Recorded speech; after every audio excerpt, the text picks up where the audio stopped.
Okay, so, all right, you're already an expert at at knowing how to dip to avoid punches, which is definitely slipping a punch and stuff. So now we're going to learn the weave, and can you see how the weave is a little bit, okay, it's not a dip, it's a little bit more of a circular, or, you know, not keeping it overly complicated, you're weaving, okay, it's a version of weaving out of the way and stuff, right? Gotta love that and stuff. And what's that and stuff involve? Okay, well, a weave is not a precise, all right? It's involving, like all things that we're learning here, it's involving combinations and ratios and percentages of hip movements, your torso leaning forward, leaning backwards, and also bending at the knees.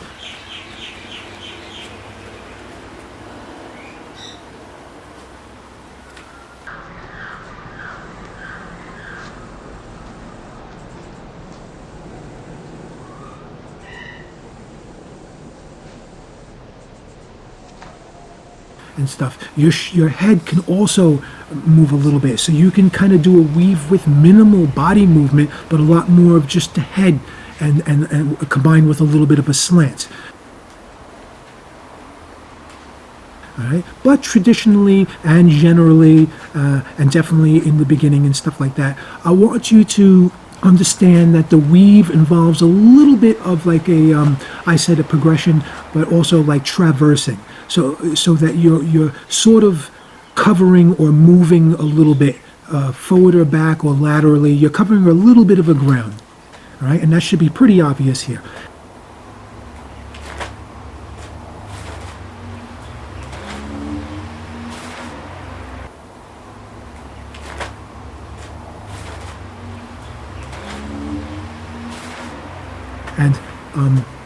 And these are all drills that I'm showing you here. These are all basic fundamental drills, and we've all done them. Anyone who's trained and practiced in any discipline, with any style, okay, has done this and has practiced these. And if you haven't, then I don't believe you're crazy.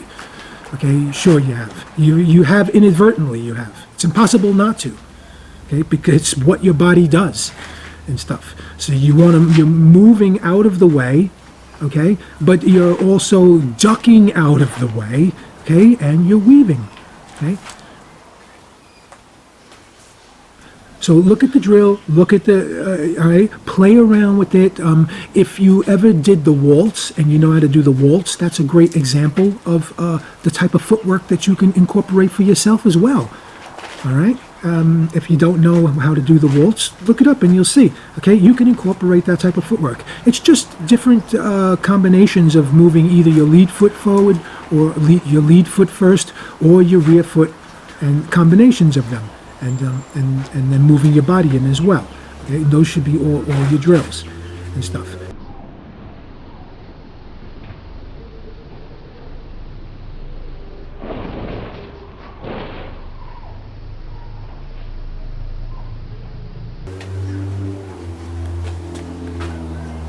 You could do any kind of movement using your left first, or using your lead foot first, or your rear first. There's all different versions and all different things that happen. Feel them out and play with them.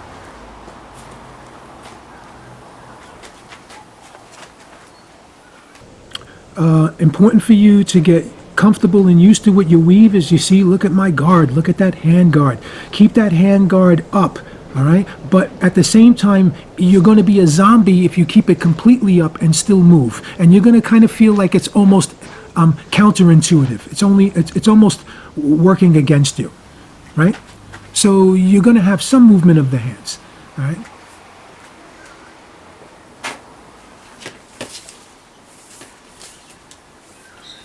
Here I'm giving you another example and also to demonstrate, but you should do some version of this.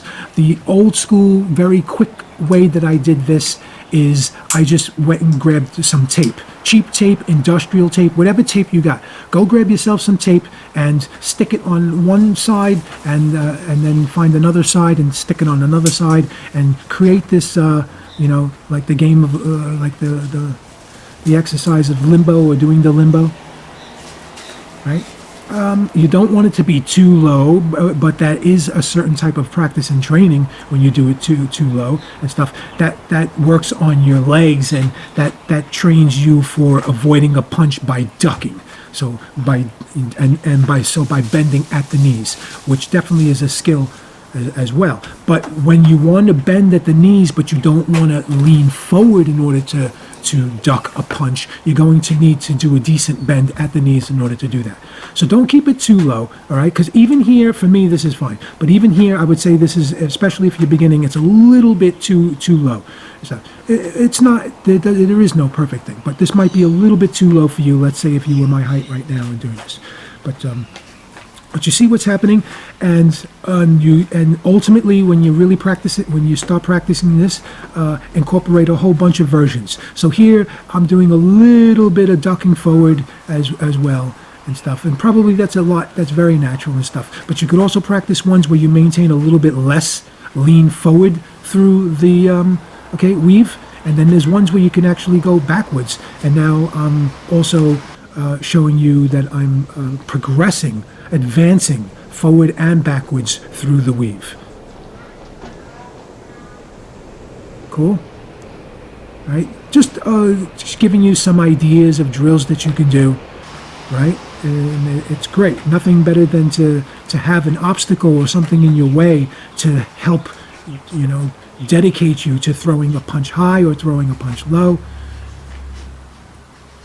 Now keep in mind that, especially if you got your little limbo rope a little bit higher, your weave rope a little higher, you can do all of this by just moving the head and stuff. But I also want you to literally do the drills that I'm doing, because I want your body to get used to it as well. That's a little bit more fundamental. I want your body to get into it.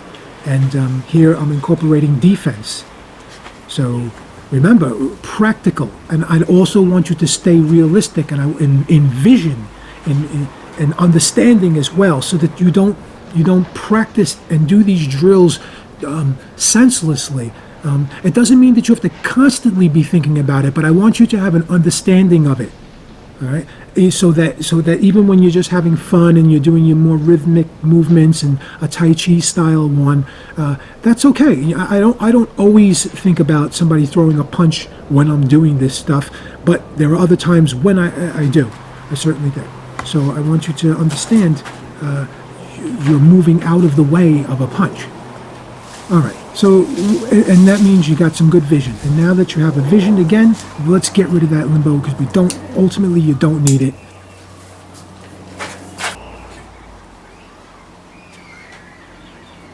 So visualize that line, visualize that plane. See how I'm rotating? All right. When you're rotating, sometimes I'll practice that your target remained in that spot. So you're rotating around the target, which is important because I want you to be able to strike a target at different angles. I don't want your target to always change because you changed an angle. Okay, and that certainly also happens, but I wanted, the point is we're also practicing weaving and moving into a new angle and stuff. So you've moved on your opponent and you're striking from a new angle.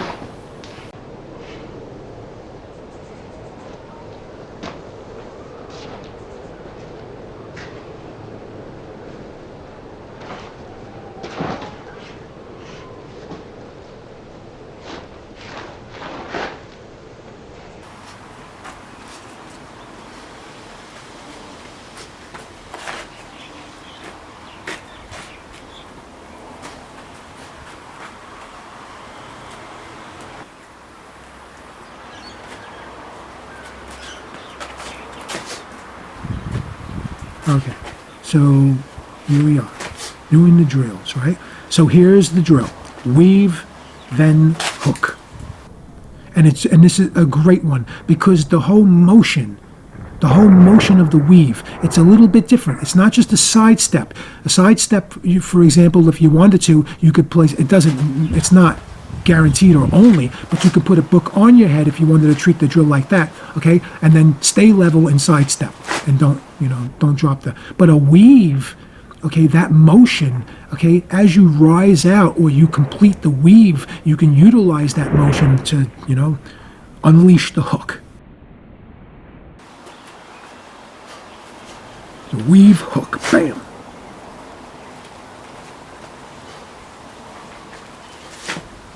Once you get comfortable with these, you don't need me to tell you more, but I'm glad to tell you more type of drills and stuff. But you can start feeling some. The cool thing is, the one easy way to add to any of these drills is whenever the drill is done, all right, just add another evasive move. Say to yourself that when I'm finished with my attack or getting out of the way, I don't want to then just rise up and just walk back to my spot like everything, all right? So let's say you did your deed. You did your deed. Now, and when you're going back to reset, all right, stay guarded.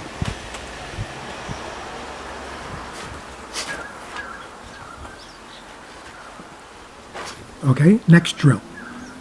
So we're weaving out of the way, but we're going low and then high.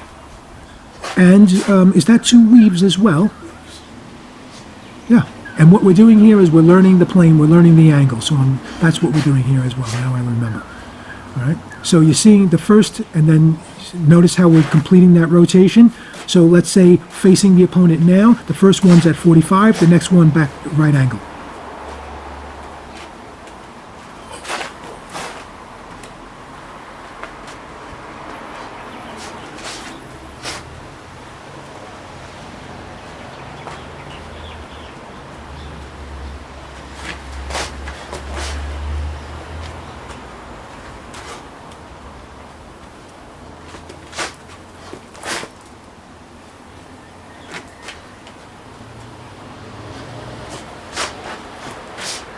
Here, see, just adding things. Just adding things that you're doing. So when we're going back to our reset spot, don't just walk back there all the time. Add your things. At the very least, just weave and duck and slip your way back.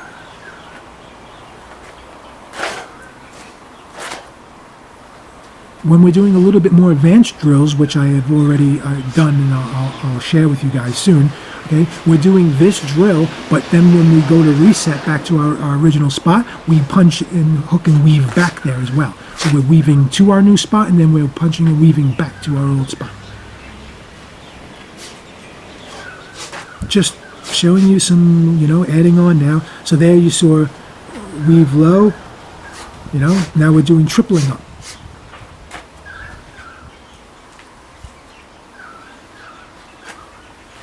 Now here, it doesn't have to be just a hook, right? It's the jab. Jabs and hooks, straights, lead, rear.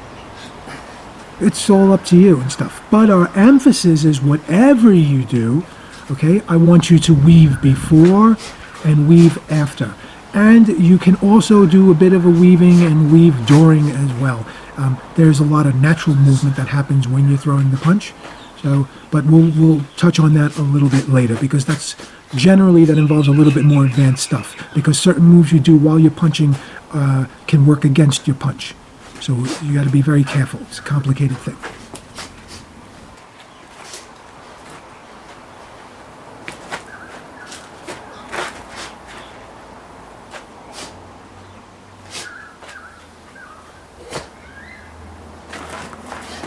The weave, ladies and gentlemen.